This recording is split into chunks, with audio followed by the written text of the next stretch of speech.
Hi, I'm Jennetta Billhimer with Association for Wise Childbearing, and I'm here with Kate White.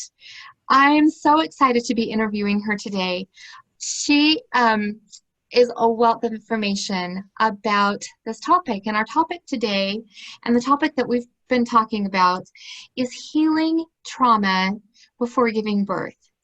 We're going to talk today about why this is so important and about what you can do to heal from trauma. So I have been working with birthing families for quite a few years now, for over 2 decades. And I've seen how important it is to really deal with the trauma that you've had in your life. It could be a prior birth experience.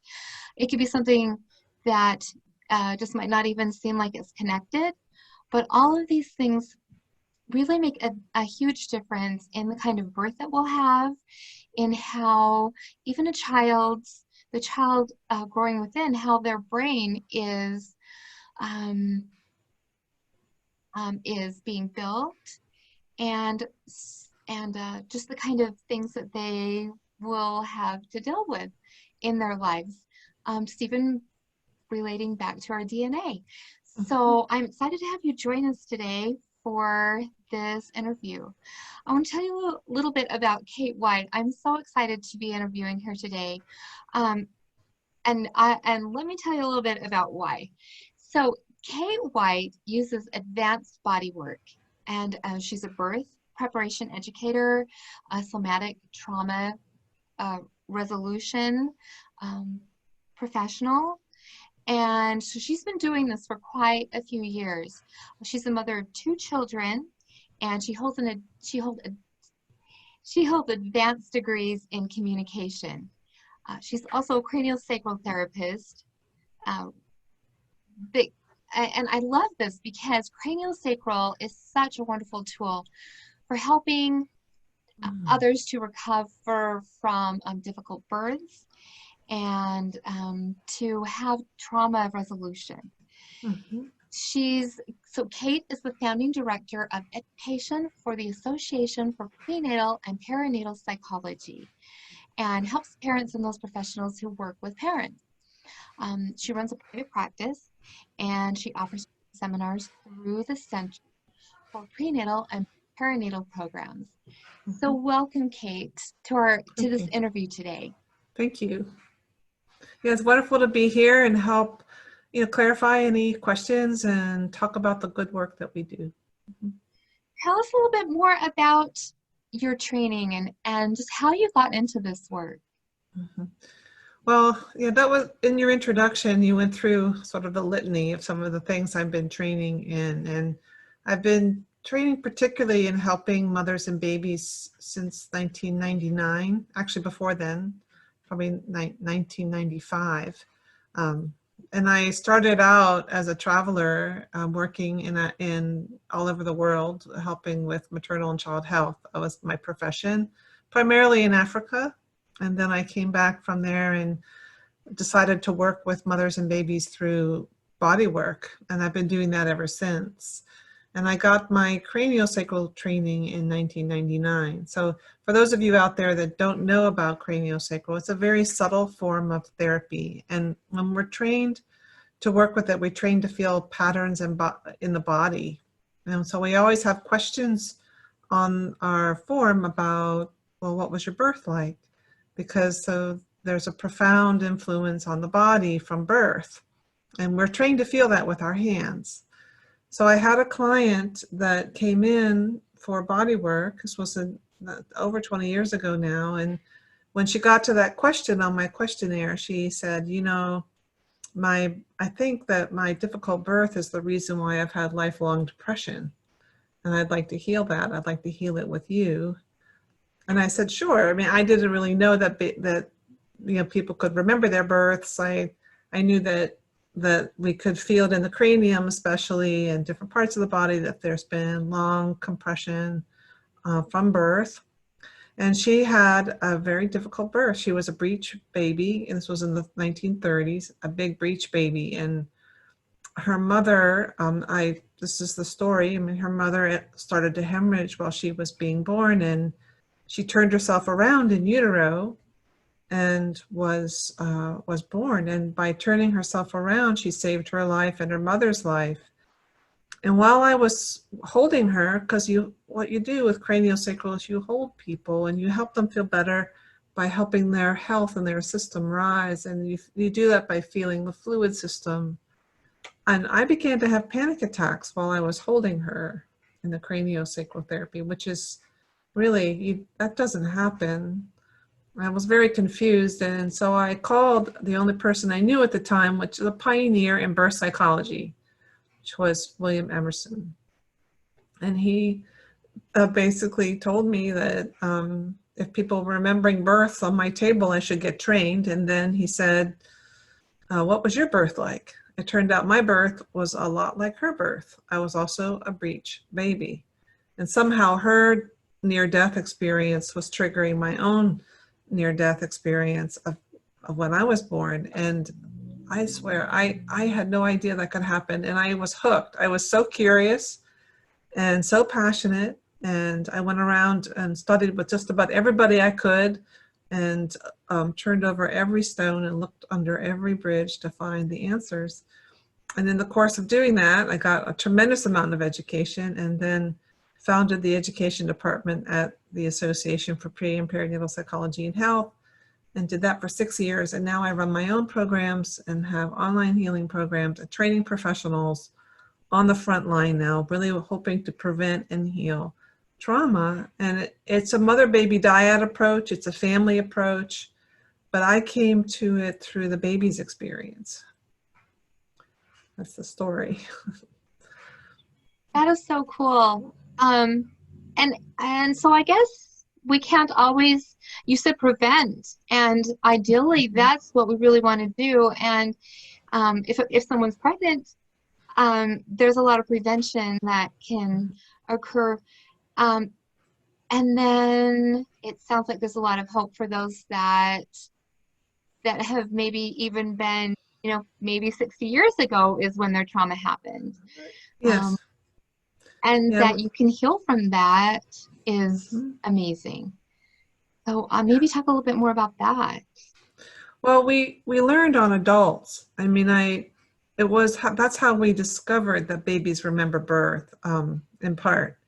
And that we have pioneers in our field, and they discovered by being with adults in regressed or hypnotic states that they could remember their births or their in utero experiences. And that this has been going on for a long time, and over 100 years. This is when it was developed, actually 1929, so not quite 100 years. Otto Rank, who is a student of Freud. So it grew out of the psychoanalytic period, but then as we have progressed through the years, especially with brain research and really understanding the autonomic nervous system, and then really getting good looks at what happens for babies in utero and during birth, we've been able to gather information all along the way. But training started with adults remembering their births and looking at patterns from their babyhood and how that affected their worldview and also their health lifelong. So it wasn't just about understanding birth, it was understanding human development and the importance of connection, especially between mother and baby, and how difficulties during birth and prenatally can interrupt that connection. And, birth for a long time in our country has been very focused on interventions and separation of mother-baby until recently. So yes, adults can come, and in fact, a big part of my practice is working with adults and training other practitioners in trauma resolution to recognize earliest trauma.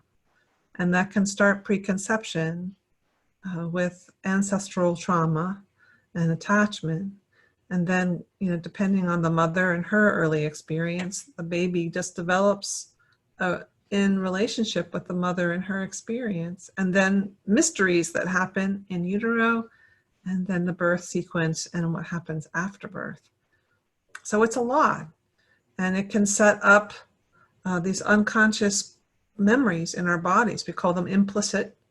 They're actually, we can encounter conditions like this woman who said to me, you know, I believe that my lifelong depression is connected to my overwhelming birth. And she would process her birth on my table, you know, how it was to be a baby and to be stuck in a breech position. What a So wonderful thing to be able to process that finally, where it sounds yeah, like that maybe she's been unconsciously trying to process that her whole life, and now to have the opportunity to really do that. right. Yeah, and to have, and the craniosacral therapy is what opened the door to that. And so a lot of people who come to learn birth patterns or birth psychology are body workers like myself, and then trauma resolution practitioners who understand the autonomic nervous system, psychodynamic and psychoanalytic professionals that are looking at the roots of our perception and worldview, and it can start in utero. So we've And it gotten sounds like more that the body sophisticated. is that you're able to, if you can work with the body, Mhm. that there's a lot of things that can be stored in the body itself, and that's why you work on the body. Absolutely. I mean, it's a somatic therapy. The difficulty happens before cognition. There's going to be no story in the left side of the brain or the prefrontal cortex that informs the person, oh, this is because of your birth. Um, it, unless they've been educated about it. And I mean, it's pretty profound when you begin to understand the patterns that come from this early time. And when you start to connect the dots, it's pretty profound. Like I was teaching out in Antioch University in Seattle and talking about earliest patterns. And we had a break.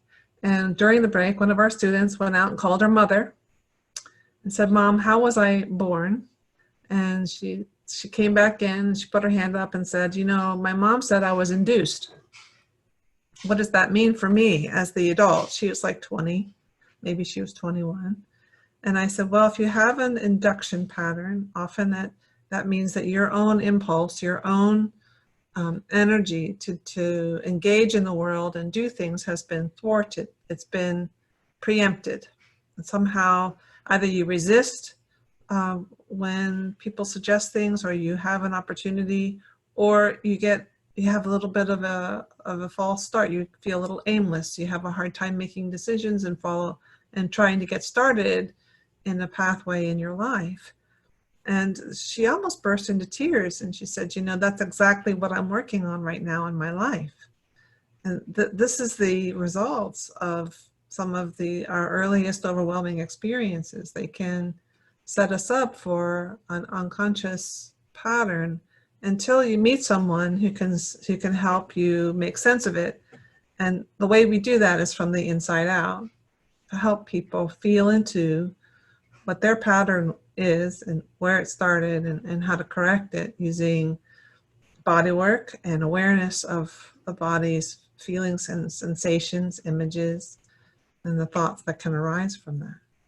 Well, and it's so interesting that a person's whole worldview can be shaped as early as that, and even it sounds like generationally from our Yeah. DNA, and we're not even aware that these things are just within, from our childhood, and that they're really shaping us in these kinds of ways. So that can mean a lot for the world itself, with a lot of people who have had just all these things, from generationally, Mm-hmm. from their births, from utero. Yes. Wow. Yeah, and I love that you picked up that word shaped, because literally I think that's how it feels. We are shaped. The work that we do is a somatic pattern language, and so it's posture and gesture and facial expression and tone And sometimes it's metaphor, the language that we use, and it's all in our body. It's autonomic. So we train practitioners to recognize patterns and listen to the story and help people from the inside out with our own presence and a variety of practitioner skills. So I did that for 20 years. I mean, learning that, but when you do that, you become very motivated to help prevent that. So I've learned, I have learned how to work with babies, how to help babies feel better in their bodies from births. I've helped mothers and babies understand each other when there's difficulty. Often they're sleeping or eating difficulties after a difficult birth.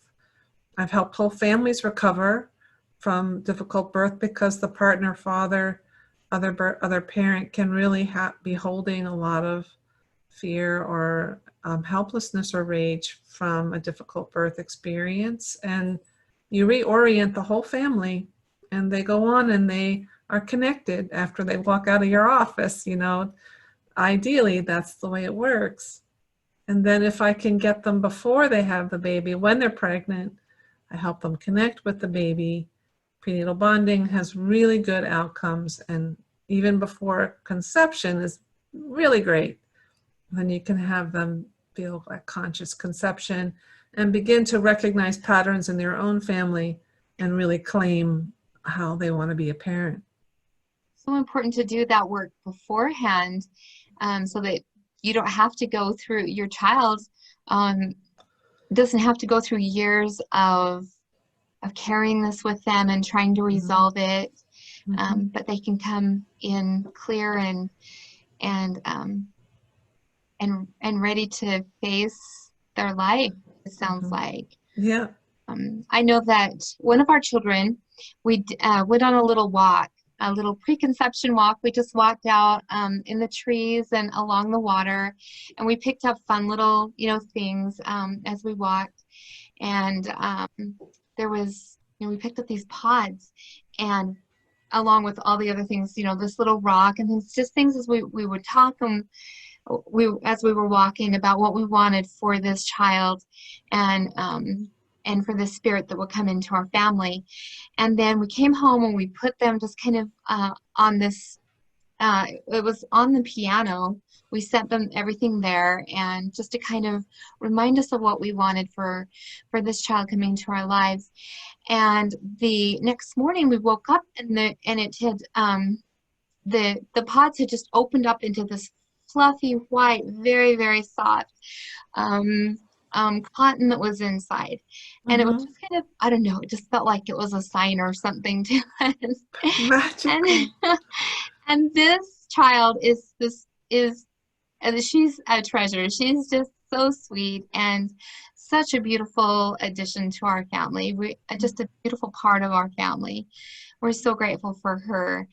And I think that if we're just really cognitive about that,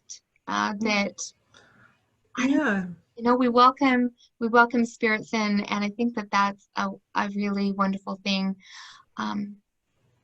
What about a child that feels, because a lot of times, there are maybe unwanted pregnancies, or what does that do to the blueprint of one's mind, to know that they weren't really necessarily wanted? Well, that's difficult territory. That's about how we talk about it. And honestly, if a baby's not wanted and carried in utero, not being wanted, I mean, that's very tough.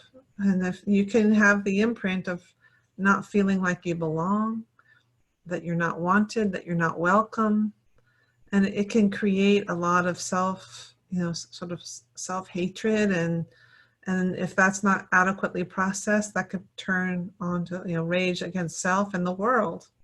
And you may not even know why you feel that way. No, because you don't remember. No, at least you think you don't remember. Well, it's in your body. And for those people who are not wanted or given up for adoption, and that can be very difficult. it depends on the way the birthing parents and the adoptive parents handle that, or it can depend on, you know, a lot of different things that happen. But if you're not wanted, you feel it. And every room you walk in, every job you get, every place you go, unless you work on that, what your experience is that you're not wanted. And it can be hard. So that's a very difficult early experience. It's one of the most Sounds like the difficult. good news is that you can work through that, and Yes. you know, you can right now, if you're pregnant, that you can um, talk to your baby and tell them about how you are glad that they're coming. Maybe it was a surprise and this was Right. unexpected, but that you're glad to have them. Or maybe even if you aren't able to take care of them, and you are placing them for adoption, that you could talk with them before, do this Right. processing to help Absolutely. this child. Yeah, you can put your hands on your belly and just say hello to your baby. Babies are listening. I mean, their sense of hearing, you know, really is on in the last trimester, but they can feel. Babies feel. They're sensory and perceptive and hype and actually very, very sensitive to how you're feeling if you're the mother, and also the other people that are connected, the dad and siblings. So so you can connect with that baby, and just, we have this concept in our works called making repair, which is just to say I'm sorry, and then shift the behavior. And I think a lot of repair needs to be made with people, and that's one of my big parts of my job. And it's not just the baby, but sometimes it's the parents too. Like, I don't know how they were treated or things that happened for them, but really getting it that we need to say I'm sorry to some of these people, and really shift and just explain. I mean, there's many stories I could tell you, and people who are working on really good programs to help families with repairing difficulties that happen, you know, preconception through birth. Early births like NICUs are very difficult. But yeah, it's if you are pregnant and you are ambivalent about being pregnant, you can just say to your little one on the inside, you know, I am having a hard time, and it's not about you. And in fact, you know, you're beautiful, or we welcome you and we want you in our lives, or I've found a good home for you. It's still hard, you know, for the baby if the baby's being given up, but at least there's some honest communication and connection, and it's the connection that's key. And we found that about half of pregnancies in our country, United States, are actually planned. But then for those that are not planned, a good portion of those are just considered mistimed. You find out you're pregnant, you wanted to have a child, you didn't really know exactly when. I think it's only like 11 or 12% of our births are really not wanted. So I like to say that. Yeah, yeah, I think that that's a good way to put it too. Um, and maybe the mother's just even not feeling well and just having a lot of, or dealing with depression or anxiety, Right. and it doesn't have to do with the baby themselves and who that child is, but she's just having a difficult time. Or Mm-hmm. and relationship wise, it's a time that couples a lot of times are going through a lot of Yeah. things emotionally. Yeah. So, you know, can be maybe there's some fighting, and you know, you feel kind of bad about that because you know that your child's listening, and maybe internalizing it, and thinking that it's about them. Mm-hmm. um, so Yes, you got it. That's exactly right. So as a parent, you just differentiate for your child. You just say, you know what, mommy and daddy, or whatever the birthing parents are, we're arguing and we're having a tough time out here, but it's not about you. You're wanted, you're loved, or you're cared for, or we will find someone who will. We know that you're in there, that you're listening. And this is not your story. This is us out here in this world. and just differentiate for them. It's not about you. That's exactly right. Well, let's look more closely at the kinds of training that you do, Kate. Maybe tell me a little bit more about the integrated prenatal and perinatal dynamics. Now, this is a training program that I created for professionals that work on the front line with birthing parents or with, with birth itself. So yeah, thank you for asking. It's a new endeavor because like I told you, when we are working, I've been working with adults all this time, I really want to go back to really prevention. So I start with preconception and I help families recognize patterns, or birthing parents, the mother, the father, recognize what their history is and how to work with their own traumas, their own things that have happened. Sometimes it's adverse early experiences in their lives or even in their lives as adults. So we teach them how to recognize what these patterns are and how they feel in the body and what to do about it. So as a professional, that if you're trained by me, you're able to welcome a family, help them find what we call angels in their history or ghosts or echoes of their own histories that could come into play and help settle that. And then we help them with conception. If there's been difficulty, how to help connect with the baby during pregnancy, prenatal bonding, and also just to know some of the more difficult things that can happen prenatally for babies. And then to help with birth, help recognize what choices parents can make for their births and understand all the implications for not only the mother but the baby, how to welcome the baby after birth, and then how to help if there's been birth trauma. What do you do with a family that has had a difficult birth, and how do you help mother, partner and baby? And I also work with staff. I feel like helping birthing professionals understand their own dynamic. So it all comes together in a pretty big woven tapestry of everybody's experience in the room, and then how to help babies and families settle, connect, bond, and go on to thrive as a family, as opposed to have it be so difficult and mother sad or mother carrying the birth story, father compartmentalized or lost a little bit, and baby not feeling seen or heard or understood. So that's the training I have for frontline professionals. And then I also have a bodywork training for bodywork professionals who want to do the healing with adults and with babies. So I have quite a bit that I'm developing to help parents. Yep. That sounds so amazing. And we're going to put some links on this video so that our audience who's watching can find you and Okay. Be able to, and maybe it's birth professionals, parents themselves, or someone who's thinking about becoming pregnant. They can find you and be able to start healing some of these things or all of these things. Yeah. Yeah.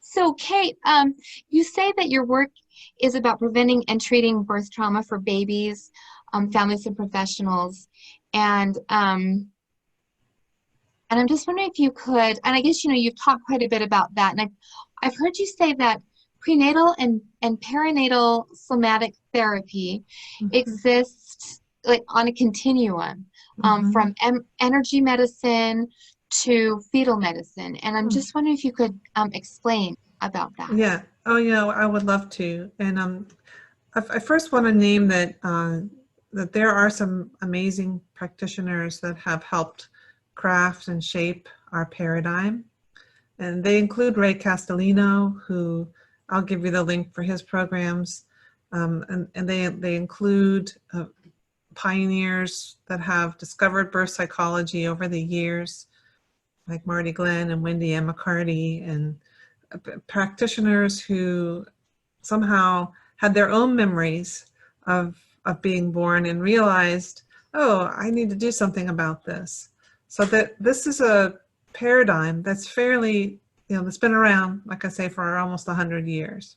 So for the passionate learner, if you just, go researching birth psychology, there is quite a bit out there. And I have been able to transverse quite a few different audiences and populations. And what I mean by energy medicine is that a lot of this comes through Ray Castellino and his connection to polarity therapy and craniosacral therapy. So those are in this side of the continuum, it's practitioners who understand energy in the body and how it forms and what it feels like. And so those are craniosacral therapists and polarity therapists and touch therapists primarily. And the pioneers in that realm are Randolph Stone and Franklin Sills and the A.T. Still, who created osteopathy, Ray Castellino, and Anna and John Chitty. That's sort of my lineage. And it's touch therapies and energy therapies and understanding what that feels like. So we have quite a few ways of talking about this early time, and it's very connected to embryology and what we call the blueprint in the body, or what informs our health. All this starts, with our DNA, as I've heard you mention a few times, and how that comes together with egg and sperm, and what goes on there. And it's magical when you begin to really get into the actual process of how we come into form. And we're always engaging in that for those of us who are body workers, especially craniosacral therapists. But if you go down into on the other side of the continuum, as you march towards, say, obstetrics or pediatrics or fetal medicine, what is it that you're actually understanding? Not everyone's going to want to buy in or be a part of an energy paradigm. So we didn't really know about these things in the baby until the decade of the brain, when we began to study neuroscience and understand mirror neurons and how our biology is formed by our relationships and how those relationships start in utero with our relationships with our mother. So all that comes about with psychotherapy and mindfulness and stress relief and understanding that the baby has an experience in the mother. So that's the study of interpersonal neurobiology, neuroscience of social relationships, psychotherapy, and psychoanalysis, and that's sort of in the middle range. And then as you get to the other side of the continuum, you encounter your researchers, your fetal brain researchers. And this is where, for me, it gets very exciting, because I never in my 20 years now of working thought I would hear a medical practitioner stand up and say we can talk to babies in utero. But that's happening. And we understand from the fetal brain specialists, from the fetal origins of adult diseases, that birth and the baby's experience in utero can set us up for difficulty later on in life. And so complications, obstetrical complications like breech births, C-sections, hypoxia, or if the baby ever impinges their cord, difficult births, mother's conditions during pregnancy, mother's depression during pregnancy or stress, or if she loses her own parent, we know that these have an impact on the genome of the developing baby and can set that baby up for major mental illnesses and other conditions like autism and ADD, ADHD. So this is all the data that I'm now seeing in the fetal brain research. And that's exciting, because what they do is they stand up and say, well, we need to get much better at managing the environment for our human development. And that is really taking care of our women and girls. So I feel like women and girls can be nourished and care took better in our culture And I feel like mothers are some of the most important people on the planet, because I so agree. we are creating the next generation. I think that we can be often considered engineers, and it's not just that we are a silo alone. We are in relationship with our partners, with our husbands or our boyfriends or our other resources or support, our own families. So it's a network, but we carry the baby, and therefore I feel like if we can care for our women and listen to them deeply, provide a space for them to feel cherished, and that they are doing the hard work of making babies, and then welcoming babies with gentler birth.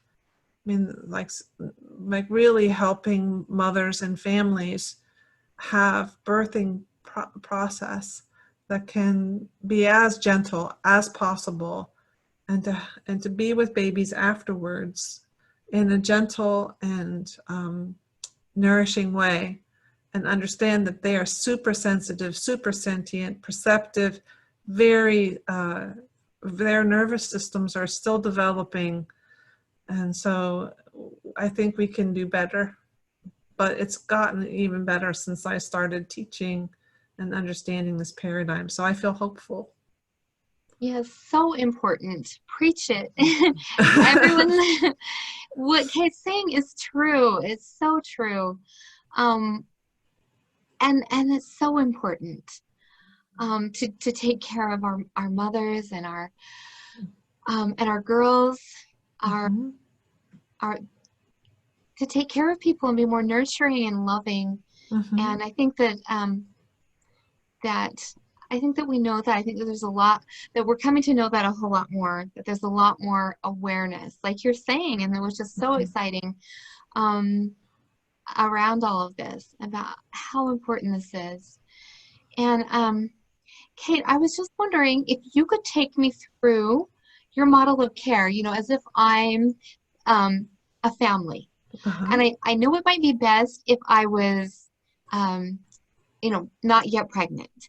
Mhm. Um, as an example here, can Mhm. you explain the support that you would give for both parents who are looking to conceive and those who are already, Mhm. um, who have already conceived? So as if I'm the family here. Sure. Yes.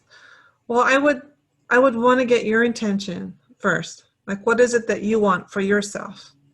And really listen, and really write that down, and really begin to orient all of me to support what it is you want for you. And so, there are very few things that I will absolutely say I'm not going to do. Like, I don't cry it out, and I don't support circumcision. Those are just two things that if you're a family coming to me, I want you to know. Um, but beyond that, I want to support you to have the best pregnancy and birth for whatever it is that you want for yourself. Even if if you want an epidural or whatever it is that you feel like you want for your birth, let's say, okay, whatever ruptures happen, whatever happens for babies, mothers, and fathers, I'm completely confident that I can help you. But starting preconception, what I would do is I would get a history about your experiences with pregnancy, and As a then family, as a family, you're talking to and the whole family here, anyone that uh, can. So what do you mean by family? Are you talking about um, the parents of this baby? parents, Are there parents. other family members, or is it No, mainly the parents? parents. I mean, if they want to, it's rare for any other family members to be involved. But what I like to do is often it's the woman that comes to me, and sometimes her partners aren't as engaged, I find, but sometimes they are. Sometimes they want the best for their babies, and so what I'm training my students to do, and what I would like to see more of, is really helping in the pre-parenting stage, to really for parents to gently self-confront, like, how was I parented? What kind of parent do I want to be? and then to really harvest from their own history, what were their difficulties? And often these can fall into different categories. We're really good at this now. What patterns come from the ancestors? What are the stories? When I have a family that has conditions like diabetes or different like low birth weight or prematurity that runs in the family, or has there been babies that are there histories of miscarriages or stillbirths or even deaths that I want to know about? And you spend time preconception really understanding what it is that you want as a family, as a parents, and what I can do for you. So there's a new trend that I really love, and that's finding those heroes in our histories also. Angels, we call them. And there's been great research that shows that people who have PTSD, if you really listen to these stories of angels and heroes and help them feel that, it shifts the better birth outcomes and better connections with baby and the health of the family after birth. So I do that. I help them understand their own sort of gestalt, and I help them find resources that help them feel the way they want to feel. And then I encourage them to be very, just like you did with your baby, be very conscious, pay attention as you go towards conception. Often that doesn't happen. I don't get people preconception yet, but I do, every once in a while I do, and mostly those are people that are having fertility issues, which can be very, very painful. So I support those people finding good resources for themselves and helping them craft the life that they want for their babies and themselves. And you speak about The baby. I'll go ahead. That's just connecting with the baby and slowing down if they need to. Also understanding stress and mindfulness. So I have a variety of, like, childbirth classes that I've taught, but it's a little different. So you connect with each other and you connect with other couples and you connect with the baby and you have a community that supports you, and so that you feel good in your body as you head towards labor and delivery. And then I help prepare them for labor and delivery with education. And then, things happen as labor progresses and birth happens. I catch them afterwards and help them make sense of it, help teach them how to, baby massage, or I give baby mother dad treatments that will help them make sense of their experience and heal, and then go on. And then they're done. That's the whole package. And then they head out the door as a family, and hopefully they're bonded and thriving with the vision that they had for themselves. Now you talk about helping families. Well, let's see. You describe your work as a cultural intervention. I'm just wondering if you could explain more about that.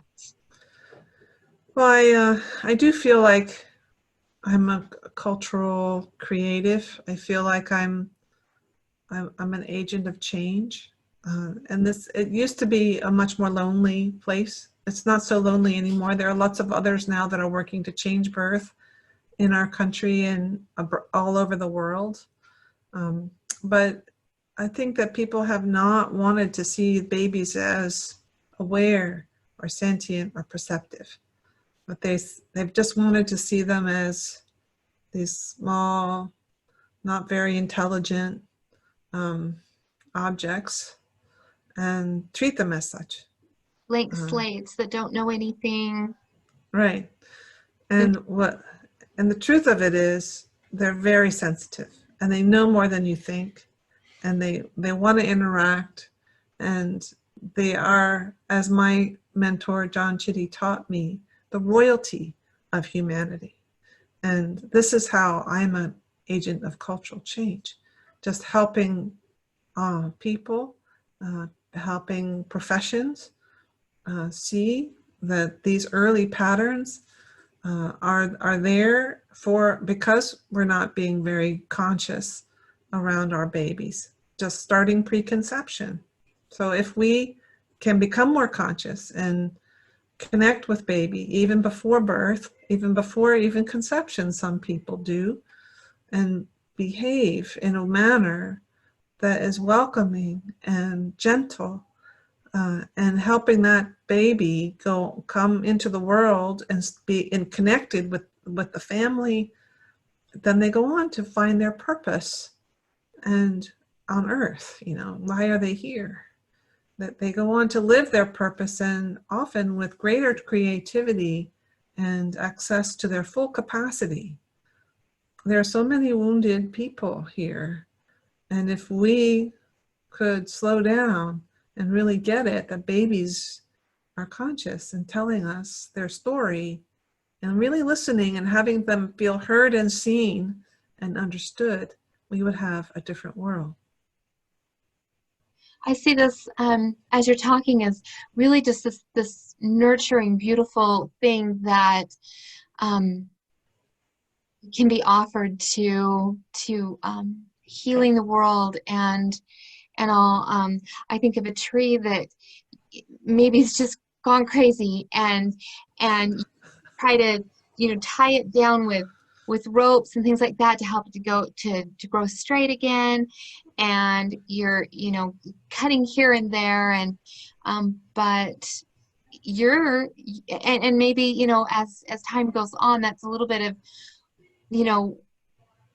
what our culture tries to do, but you're coming at it from such a nurturing kind of way that you can really nourish that tree, even if the tree is older. There's so much that you can do Right. for that. But starting as when they're infants, and then allowing them to flourish and grow and become who they could be for the world and make such a difference in the world. Oh, they could be happy. They could be Right? happy. And you don't have to be a straight tree. You could be an expressive tree. I mean, when you look at trees, the ones That this is how it's got to yeah, but be. the ones that capture your heart are the ones that have had their adaptation style, and they're so expressive. Yeah. It's I just can that, think of a weeping willow tree or a beautiful oak tree that's just leaning this way and that way and yeah, doing their beautiful right. expressive things. Well, you can see from my logo, which is here, there's the baby in the tree. And the baby in the tree, like our birth and our prenatal time and are the roots of the tree. And everybody has a baby experience. But we can grow, but we can drain the charge of our painful experiences and go on and be expressive. And sometimes these painful places become gifts or expressions of beauty once the trauma is healed.